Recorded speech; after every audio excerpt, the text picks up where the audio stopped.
ধুনীয়া ধুনীয়াকৈ এনেকৈ যেতিয়া ফুলবোৰ ফুলি থাকে, আমাৰ চৌপাশ যেতিয়া সেউজীয়াৰে ভৰি থাকে, তেতিয়া এনেকুৱা লাগে যে একো কাম বন নকৰিমেই, দিনটো ইহঁতক চাই চাই ইহঁতৰ লগতেই যেন সময়বোৰ পাৰ কৰি দিম, তেনেকুৱা নালাগেনে বাৰু? কিন্তু এয়া জানো সম্ভৱ? একেবাৰে অসম্ভৱ কথা। আৰু এথোপা দেৱানাৰ্জীৰে আপোনালোক সকলোকে নতুন এটা ভিডিঅ'লৈ স্বাগতম জনাইছোঁ। কেনে আছে আপোনালোক? আশা কৰোঁ ভালে আছে আৰু আপোনালোকৰ শীতৰ যিখন বাগিচা, সেই বাগিচাখনকো সুন্দৰকৈ জিলিকাই তোলাত ব্যস্ত হৈ পৰিছে। ময়ো ভালে আছোঁ।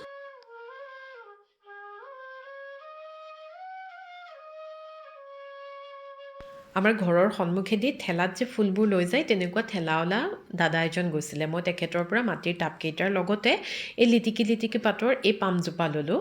এই পামজোপাৰ নামটো মই নাজানো, আপোনালোকে জানে যদি ক'বচোন। মোৰ দেৱা নাৰ্জীকেইটা আনি থোৱা আছিলেই, ফেন্স মেৰিগ'ল্ড বুলিও কয় এনেকুৱা ধৰণৰ নাৰ্জীখিনিক।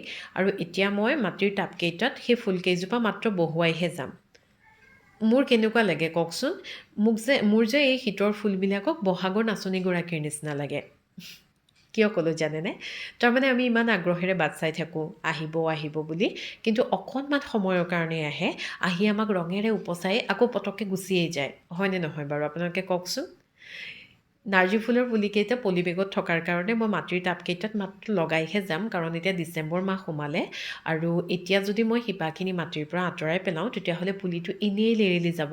আৰু এনেকৈ পলিবেগৰ পৰা উলিয়াই মই প্ৰত্যেকটো পুলিয়েই এফালৰ পৰা ৰুই গৈছোঁ, নতুন মাটি মাত্ৰ কাষে কাষে দিহে গৈছোঁ।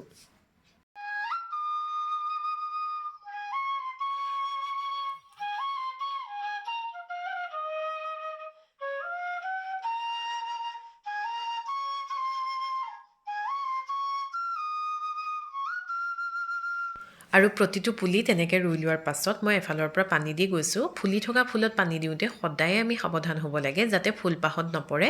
ফুলপাহত যদি পানী পৰে তেতিয়াহ'লে ফুলপাহ গেলি যায়। ৰুই দিয়াৰ লগে লগে দেখিবলৈও ভাল লাগিছে।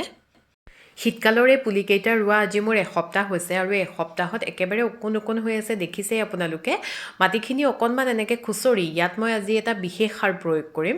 সেই বিশেষ সাৰটো মোক এগৰাকী বাইদেৱে আনি দিছিলে, তেওঁলোকৰ ঘৰৰ হয় সেই বিশেষ সাৰটো, অতি পুৰণি। এইখিনি হৈছে ছাগলীৰ বিষ্ঠা আৰু ইমান সুন্দৰ সাৰ হৈ আছে। এই সাৰখিনি মই এনেকৈ টাবত দি গৈছোঁ আৰু এইখিনি হৈছে আমাৰ বাগিচা প্ৰেমীসকলৰ কাৰণে ক'লা সোণ।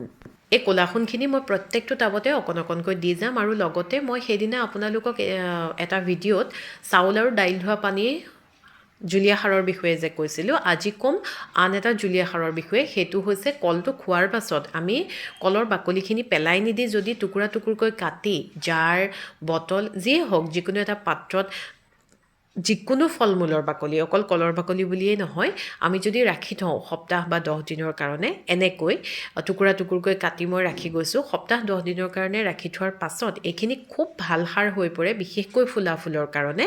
এতিয়া মই এইখিনি অলপমান চেকি ল'ম। এই 2 লিটাৰৰ বটলটোত আধা চেকি লৈছোঁ। চেকি লোৱাৰ পাছত তাত মই নৰ্মেল পানী আকৌ মিহলাই দিছোঁ।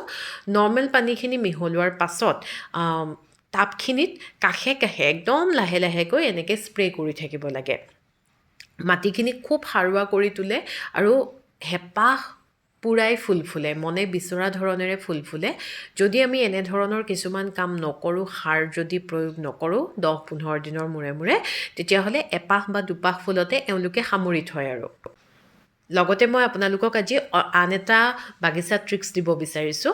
মানি প্লাণ্টবোৰ এনেকৈ হেঙিং প্লাণ্টাৰত যেতিয়া থাকে, এনেকৈ তললৈ লিটিকি লিটিকিকৈ লিংলিঙীয়া হৈ যায়। গতিকে এইডাল হৈছে গেজেং কাটা। আমি যেনেকৈ মনে বিচৰা ধৰণেৰে নিজৰ খোপাটো বনাই লওঁ, তেনেকৈ মানি প্লাণ্টজোপাকো আমি এটা খোপা বান্ধি দিব পাৰোঁ মনে বিচৰা ধৰণেৰে।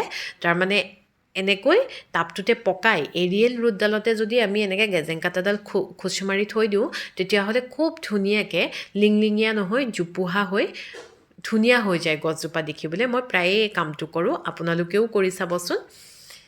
আজিৰ ভিডিঅ'টো ইমানেই আছিল। পৰৱৰ্তী এটা ভিডিঅ'ৰ সৈতে পুনৰ আপোনালোকক লগ পাম। আজিলৈ আহিছোঁ, ধন্যবাদ।